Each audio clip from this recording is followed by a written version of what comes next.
Well, we did Flashpoint tonight, and you know, the Francis Scott Keys bridge going down really has me bothered.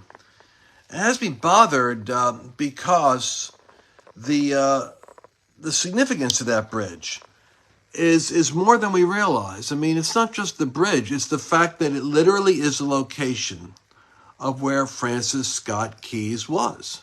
This is where the Star Spangled Banner came from, actually. I can't play this, I guess. It's frozen. But I let it wait too long. But you've seen the bridge collapse 1,000 times by now, right?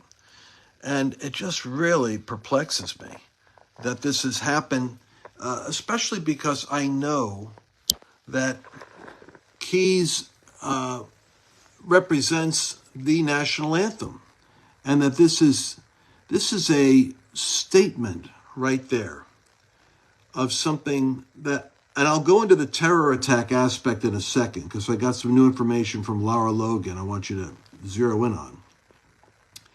But that the fact is, Scott Keys was in a ship right there watching the bombardment of Fort McHenry by the Brits in 1812. He was witnessing it, and that's where he said, but the flag was still there. The bombs bursting in air, the red light, by the rocket's red glare. He's referring to the night attack because he was a negotiator to get Americans freed and trade them off with Brits. And I think it's a prophetic statement that America's under an infrastructure attack of a nature that we don't realize is more serious than we think. Because it's quite possible that just like Afghanistan, where we gave up $80 billion of our weaponry that was resold and analyzed by Iran, China, and Russia, just like Obama, who gave up our stealth drone in Iran when we had soldiers that could retrieve it within a mile and a half, he said, no, leave it there. Now, what do we have now? We have attacks in Iraq with our own stealth drone technology. Everything, it's like there's people in government that actually want to reduce the footprint of America in the world and have an agenda to do something, and they actually believe they're serving God, but they're destroying America while they do it. How else can you explain the insanity of adding another $1 trillion every 100 days to our debt, unless somebody is like knowing they're collapsing an economy and doesn't care, and a whole bunch of idiots in the Republican Party vote for it because they've got this blinders on. So Dutch Sheet said tonight, hey, we are praying. He had this vision, a dream about Scott Keys, I guess the national anthem, a week ago. And the Lord was saying something about in the key of C. And the word see was coming to him. He was talking to on Flashpoint about this.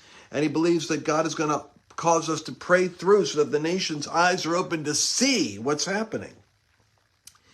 And listen, I know that a lot of the QAnon people, they're actually, they move towards the target. But then like when they get off on the Guantanamo thing or when they get off on crazy stuff that I've heard, I get into trouble with them because it's like, guys, your conspiracy orientation is understandable because we don't trust the system, but you got to have the right conspiracy.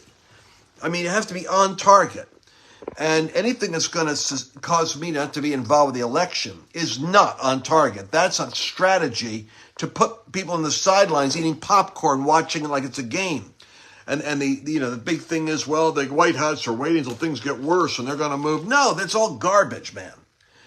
You've got to move now. We're going to be going to Georgia and Arizona because we have got to show up in full force. 81% of evangelicals have to show up. That's part of the statistic. Right now, Robert Kennedy announced as vice president. Had he chose Adrian Rogers, it would have been a problem for us. Because like Ross Perot, he could have picked up 70% of the votes out there, and that would have swung the election away from Trump. However, he picked a radical female for his VP today. Did you know that? That means he's out in Oakland. He's decided he's going to go take a chunk of the Democrats. That means Biden is even more vulnerable. But these people that are out to destroy America will never let Trump get in office. They're going to do whatever they can to cyber interfere or stop. And this thing that has happened with the symbolism of the bridge going down, that the National Anthem, the author of it being his bridge, being at the location where he was when the National Anthem essentially was written, there's significance to this.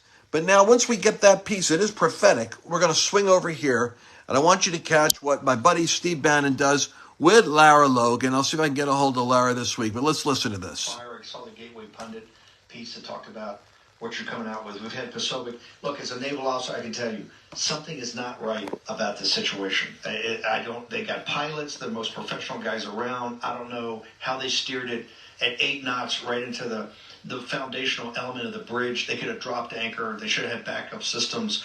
You say there may be something. And here's the other thing that's concerning me. Why they run to the mic? Had McCabe on this morning on at sunrise on CNN saying it's not terrorism, it's not terrorism, it's not terrorism. It might not be terrorism. But why do you come to the mic right away? These are the type, we need facts, we need empirical evidence, we need an investigation. What is your investigation telling you? Well, I have a better question for you, Steve. Why are you coming to the mic telling the country that it's not terrorism when your own intelligence agencies are telling you it is?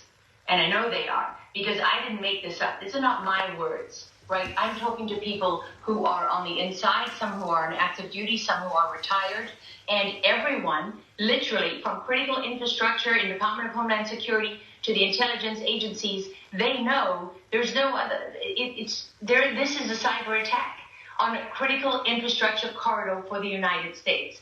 This is, for those people who think this is just a river, this is in Baltimore, what does this matter? You don't know anything about what you're talking about. The I-94 corridor on the eastern seaboard is literally what connects the north and south. And when I talk about hazardous materials, right, this is a brilliant, well-planned strategic attack on one of the most important supply chains in the United States of America. The only other one is in the western side in California. That's the only one that's busier. And what you have done, you now have shut it down. And when I talk about hazardous materials, what are we talking about here? This is refined fuels, right? This is propane gas. This is diesel. This is fuel. This is flammable materials. This is oversized loads, nitrogen, chemicals. Everything that you need for your economy to move has literally just been shut down for 4 to 5 years.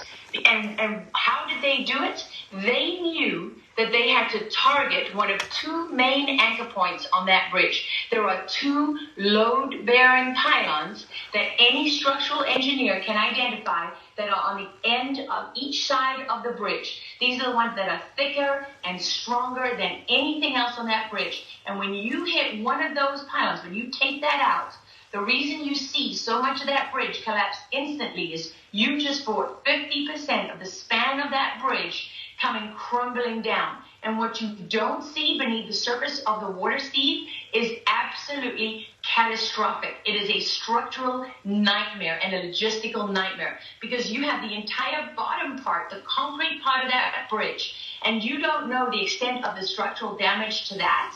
And you won't know it until you pull all of that infrastructure out of there and you get to look at it. And so let me give you a little bit of what she's saying here. And what? So I watched the whole 20 minutes of this. So she's saying that in order for this to happen, they had to the ship had to be angled to hit one of 2 strategic parts of a 1.5 mile long bridge. It had to hit exactly the right 1 or 2 spots.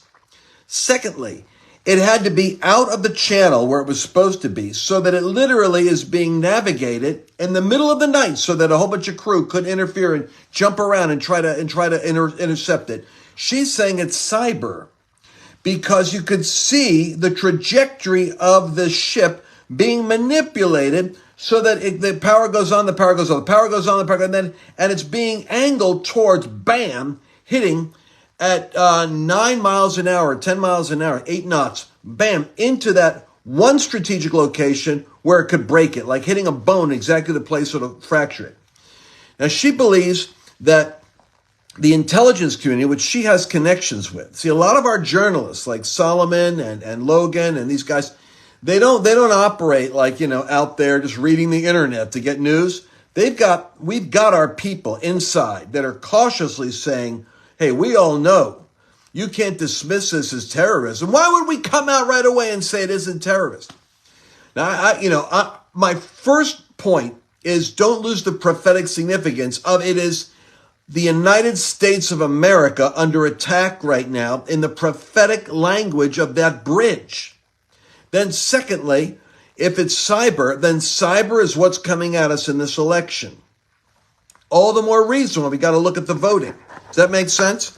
All right, so I'm just going to zip her up here to, I want you to catch the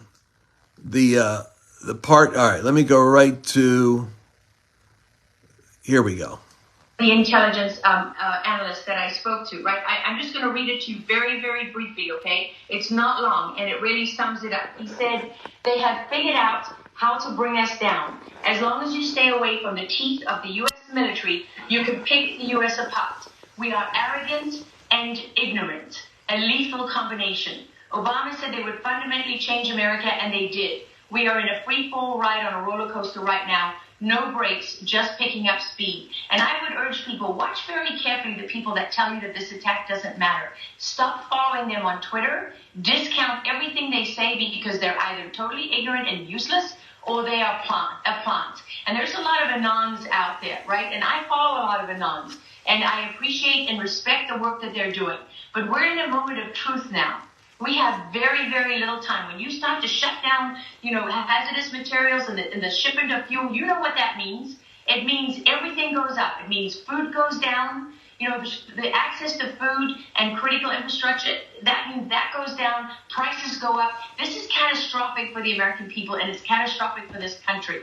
But it is a financial and economic attack. If you're not going to see tanks rolling down the street, stop looking at the type of, conventional war and saying to yourself, well, if I don't see this, then it means we're okay. If people need to understand what they're looking at. And for those people who say, well, the FBI, isn't it interesting? Christopher Wray just put this big counterterrorism guy, he put him in charge of the FBI office of Baltimore just yesterday. And this is the guy that's out in front of the cameras already. Well, isn't that amazing, right? Do you believe in coincidences? I don't. I don't believe in coincidences anymore. None of this happens by chance. This happens by design. And the problem that we have is that people in power in this country are complicit in the breakdown of American infrastructure and America's defenses. And Steve, this is one thing that's really important for people to understand. If you step back from this for one single moment, you will notice a pattern developing here. When we left behind $80 billion of equipment in Afghanistan. Okay, so here she goes. She's going to talk about Afghanistan. $80 billion, she's saying that's a strategic plan. That's a stupid strategic plan. When we allowed the stealth drone under Obama to go down in Iran's territory, we had military within a mile and a half to retrieve it, and Obama said, stand down. Then you see that very technology now is being used in a drone attack against the United States in Iraq. What you begin to realize, then you look at these, I hesitate to say it, but how do we know the software is going to be secure and not interfered with by foreign actors? You see what I'm saying? That's the reason why I want you to text courage. I want you to write down in the comment line courage. The reason why is I want you to be informed, because we're going to come to Michigan. We're going to come to Wisconsin. We're going to come to Arizona. We're going to come to Georgia. I believe this is the hour of the ecclesia. And that word means that Jesus said that the gates of hell have great power, but they cannot prevail against the ecclesia. The ecclesia is the called out citizens who are battling in two dimensions. In the natural, we're doing what we have to do to secure secure elections with effective and coherent voter turnout, tearing the veil off the minds of people to see the critical hour we're living in and what we're up against. At the same time, it's a spiritual battle, which means that we that have weapons of the Spirit, which is prayer, it's fasting, it's proclamation, it's a prophetic edge on the words that we speak. It's a piercing of the veil that is on the minds of other people so that we can see this veil come off of America. And I believe that chaos, which is a destructive force, is going to begin to dissipate in the presence of the authority of God's government, God's peace. And I'm serious about this. Why, when you text courage, the first place we're going to be is going to be on April 11th. I believe the Lord gave us April 11th through 13, because it's going to be 4/11 through 13 in Georgia, We'll have Marjorie Taylor Greene there. We're going to have Barry Loudermilk, Congressman Loudermilk, going to ask him about what did he discover about the real story going on January 6th. Nobody's covering it. He's one of the guys, the congressmen and the Republicans who are going, hey, man, there's a lot of questions we got about what happened. We got some problems here about their narrative versus what we've uncovered. So we want to have that. Mario Murillo is going to be doing the evening meetings. I always want him to be doing signs and wonders, preaching the gospel, just as close to the book of Acts as we can get. And then we're going to be working during the day. We're going to have a number. Who's that great pastors down there in Georgia? Oh, we literally got an all-star crew coming in. But what is really important is going to be the Spirit of God moving through the people that are coming together. Because when we leave, we're going to be mobilizing our individuals that show up in order to be an effective force in Georgia, in Decatur, Georgia, in Polk County, in Fulton County. And there's 19 counties in the United States that are going to determine what happens in the next election. 7 states, 19 counties. Of those, 4 critical ones are Georgia, Arizona, Michigan, and Wisconsin. Put courage in the comment box, and I'm going to send you a link so you can stay connected with us. I'm going to come back tomorrow. I'm going to keep covering what's happening with Lara Logan, with Jack Posobiec, with this story, because we've got to get to the bottom of this, and we need to be prophetically alerted as to exactly what's happening.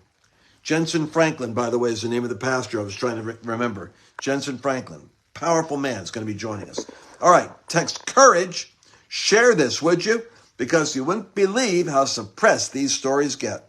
Share this and put courage in the comments, and I'm going to make sure that you're signed up. We'll get you it's free, but we got to get you a seat. Bye-bye.